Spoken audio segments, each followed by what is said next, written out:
Samantala sa kakatapos nga lang na laban mga tol ni Mario Barrios at ni Manny Pacquiao, ang kanilang naging sagupaan ay nauwi nga po sa draw. May mga iba na hindi kumbinsido at nagsasabing si Manny Pacquiao ang nanalo sa laban.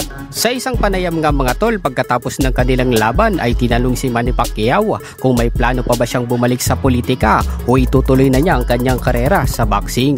Ang sagot ni Manny Pacquiao mga tol, magiging ordinaryong Filipino citizen na lang daw siya at ipagpapatuloy ang kanyang karera sa boxing.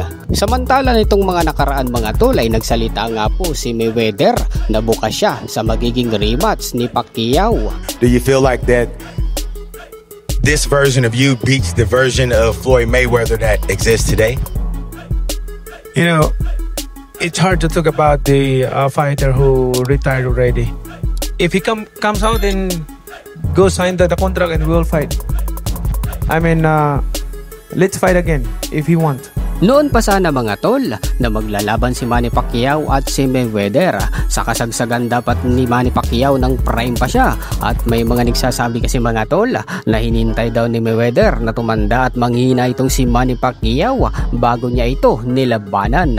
Matatandaan din mga tol na hinamon muli ni Pacquiao si Marquez na muli silang maglaban. Matapos kasing ma-knockout ni Marquez si Pacquiao mga tol ay hindi na nakipag-rematch si Marquez kay Pacquiao. Sa ipinakitang performance ni Manny Pacquiao ngayon mga tol na maaaring kagati ni Marquez ang offer ni Manny Pacquiao na muli silang mag-rematch. Sa ipinakitang performance nga ni Manny Pacquiao mga tol kontra dito kay Mario Barrios ay makikita nating nagamit na ni Manny Pacquiao ang kanyang mga kombinasyon. Sa nagdaang laban kasi ni Manny Pacquiao kontra kay Ugas ay hindi natin nakita ang mga kombinasyong ito.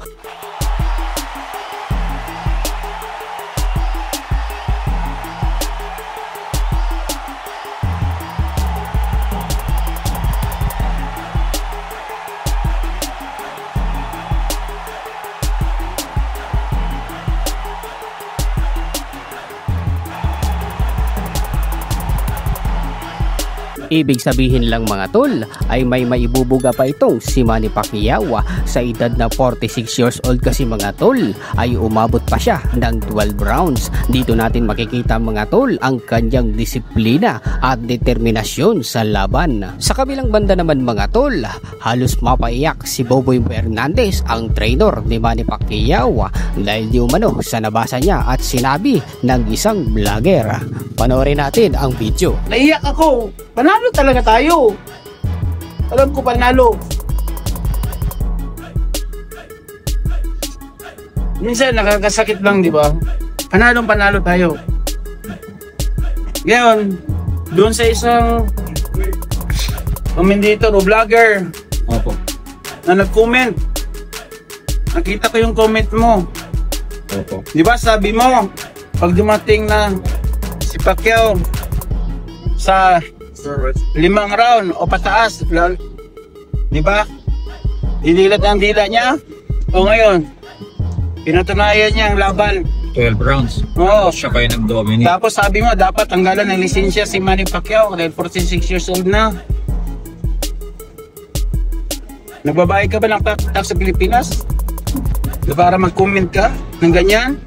Hindi o madali ang lumaban sa ibabaw ng boxing. Dapat kapwa mo Pilipino sinusuportahan mo. Hindi yung kapwa mo Pilipino dinidiin mo. Sabagay, kapwa Pilipino naman natin na nagbinta sa mga dayuhan eh.